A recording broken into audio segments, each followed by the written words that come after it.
Ang pinagpalang araw po sa inyo lahat mga kapatid. Bisampa, welcome sa aking YouTube channel. Gusto kong i-share sa inyo itong bagong hunting ko na 100, no? Hard to find at saka semi hard to find.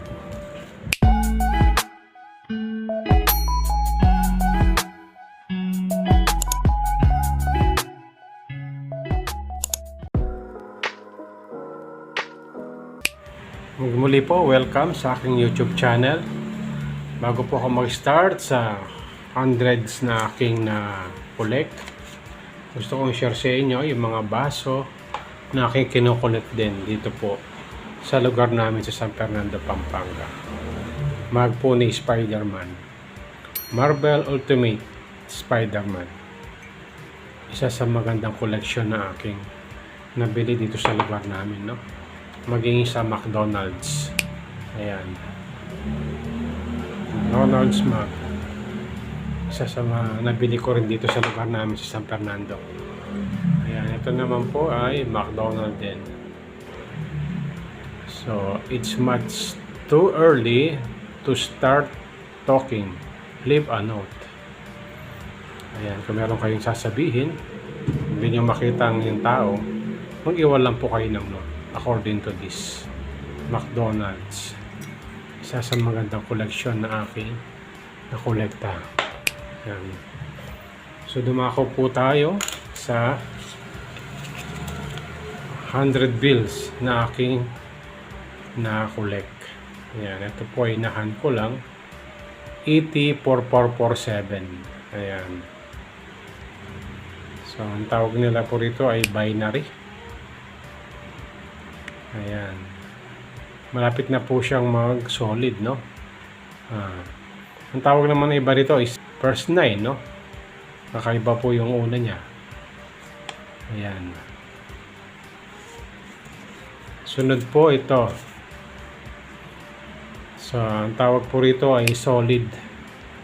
Solid na numbers. Ayan. ZPCFO 4444. Ayan, ito po yung magandang koleksyon na dapat na ihan po natin, no? Sa mga magandang koleksyon na nabili ko po. Ayan. Meron pong isang kakilala ko na lumapit sa akin. Nakahan po siya ng ganito na solid number, no? At yan po, binenta niya po sa akin, bagamat hindi na po ganong kaganda yung kondisyon niya. Ayan, okay naman po, no? Kaya kung kayo po ay malapit dito sa San Fernando, Pampanga at nakakita kayo ng ganito, ayan, pwede po tayo mag-meet up, no? Para mabentahan ko po kayo ng ganito. Makabili po ako sa inyo. Pwedeng 20, met 50, 100. Ayan.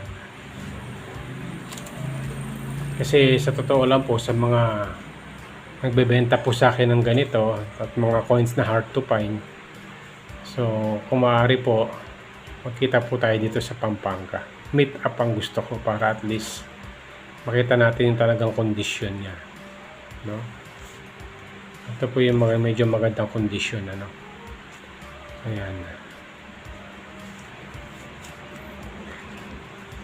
Ito po yung hand po natin, ano?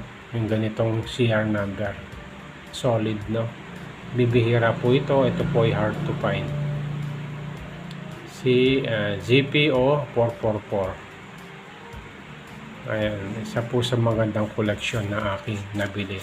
Ito po sa lugar namin sa San Fernando, Pampanga. Ayan. So, dumako naman po tayo dito po sa magandang coins. Year 2000 dollar coins. Ito po yung aking na-share nung nakaraan late video ko po. Panoorin nyo na lang po. tatalakayin ko rin po yung mga details po nito pagdating ng panahon. Kumbaga millennial coins. So maganda po, no? Special, no? May maganda po siyang so yeah. Anuhin po natin sa mga hindi pa po nakakita nito. Ayan. Pasin po natin sa box. Meron po siyang 1 cent, 5 cent, 10 cent, at saka $quarter, tsaka $1. Ayan. So series po siya ng dollar coins. Ayan. Tignan po natin yung kanyang likod. Ito po yung kanyang likod. Ayan. Isa sa mga coins na aking natanggap. So, isa po. Ayan. Special coins, no? So, muli po, maraming salamat sa inyong pagsubaybay sa aking YouTube channel. Sa mga coins po na tinalakay ko na gusto magbenta po sa akin, meet up po, no? Kung malapit kayo sa Pampanga, para at least makita po natin yung kondisyon ng mga barya na gusto nyong ipakita sa akin. Maraming salamat po sa inyong pagsubaybay sa aking YouTube channel. Kung meron po tayo natutunan, please like and subscribe sa aking YouTube channel. Ang dalangin ko, ingatan, pagpalain po tayo ng ating Panginoon.